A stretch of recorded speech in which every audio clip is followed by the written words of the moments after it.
First இந்த recipe பண்ணுறதுக்கு stove on பண்ணி ஒரு பேனை ஹீட் பண்ணிவிட்டு இதில் 2 டேபிள் ஸ்பூன் அளவுக்கு நெய் சேர்த்துக்கோங்க. நெய் நல்லா சூடானதுக்கப்புறம் இதில் வந்து ஒரு 3 மீடியம் சைஸ் வாழைப்பழம் எடுத்திருக்கேன். இதை நல்லா இந்த மாதிரி கட் பண்ணிவிட்டு அதுக்கப்புறம் உள்ளே சேர்த்துக்கோங்க. நீங்கள் எந்த வகையான வாழைப்பழம் வேணாலும் எடுத்துக்கலாம், எந்த டைப் வேணாலும் எடுத்துக்கோங்க. பட் அது வந்து நல்லா கொஞ்சம் பழுத்த வாழைப்பழமாக இருக்கணும். அப்போ தான் இந்த ரெசிபிக்கு ரொம்ப நல்லா டேஸ்ட்டாக இருக்கும். எல்லாம் உள்ளே சேர்த்துட்டு நல்லா அந்த சூட்லேயே நல்லா ஒரு வாட்டி பிரட்டி விடுங்க.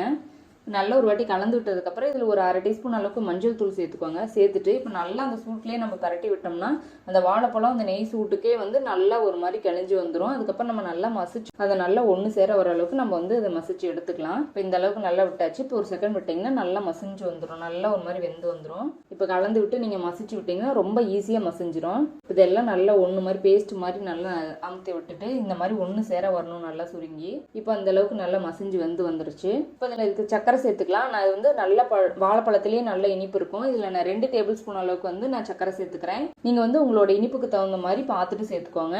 இப்போ எல்லாம் ஒன்று சேர்ந்துட்டு கலந்து விட்டுட்டு இந்த சக்கரை நல்லா கரைஞ்சி ஒன்று சேர்ந்து வரணும். இது போல் இந்த அளவுக்கு நல்லா வந்துருச்சு. இப்போ இதில் ஒரு 1/2 கப் அளவுக்கு தேங்காய் துருவி எடுத்து வச்சிருக்கேன். இது உள்ள சேர்த்துக்கலாம். நல்லா ஃப்ரெஷ்ஷான தேங்காவாக சேர்த்துக்கோங்க. இப்போ இது கூடவே ஒரு 1/4 டீஸ்பூன் ஏலக்காய் தூள் சேர்த்துட்டு எல்லாம் நல்லா ஒரு வாட்டி கலந்து விட்டுறலாம். நல்லா கலந்தாச்சு. இப்போ இதில் வந்து நான் ஒரு 3/4 கப் அளவுக்கு பிரெட் கிரம்ஸ் எடுத்து வச்சுருக்கேன். நல்லா ஒரு 4 பிரெட் துண்டுகள் எடுத்துகிட்டு நல்லா மிக்ஸி ஜாரில் போட்டு பல்ஸ் மோட் வச்சு அரைச்சி எடுத்திங்கன்னா இந்த மாதிரி நல்லா நம்மளுக்கு பிரெட் கிரம்ஸ் கிடச்சிரும். இது நீங்கள் எடுத்துக்கிற பழத்தோட சைஸ்க்கு தகுந்த மாதிரி வந்து உங்களுக்கு எந்த அளவுக்கு தேவைப்படுதோ அதுக்கு தகுந்த மாதிரி நீங்கள் வந்து அரைச்சிட்டு சேர்த்துக்கோங்க. நான் வந்து 4 எடுத்திருக்கேன். இப்போ எல்லாம் ஒன்று சேர்ந்து கலந்து வந்ததுக்கப்புறம் ஸ்டவ் ஆஃப் பண்ணிவிட்டு இதை நல்லா கம்ப்ளீட்டாக ஆற வச்சிடலாம். இப்போ ஆறினதுக்கப்புறம் நல்லா கைப்பொரு சூடு வந்தோடனே இதை நல்லா பிசைஞ்சிக்கலாம் ஒரு வாட்டி. இந்த மாதிரி நல்லா பிசைஞ்சிட்டு இதுலேருந்து கொஞ்சம் கொஞ்சமாக எடுத்து நமக்கு தேவைப்படுற சைஸ்க்கு நம்ம வந்து பால்ஸ் மாதிரி நம்ம வந்து உருட்டி எடுத்துக்கலாம். உங்களுக்கு எந்த சைஸ் வேணுமோ அந்த சைஸ்க்கு நீங்கள் வந்து உருட்டி எடுத்துக்கோங்க.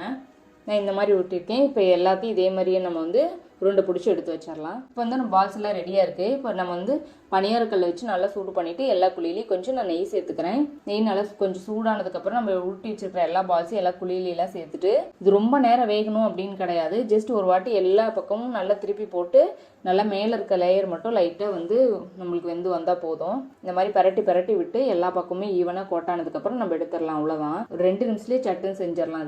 இது போல் எல்லா பக்கமும் பரட்டியாச்சு. அவ்வளோதான், நம்ம வெளியே எடுத்து வச்சிடலாம். இப்போ இந்த பனானா பால்ஸ் சாப்பிட்றதுக்கு ரெடியாக இருக்குது. நம்ம வந்து இப்போ எக்ஸ்ட்ரா கார்னிஷிங்காக கொஞ்சம் நான் டெசிகேட்டட் கோகனட் எடுத்து வச்சுருக்கேன்.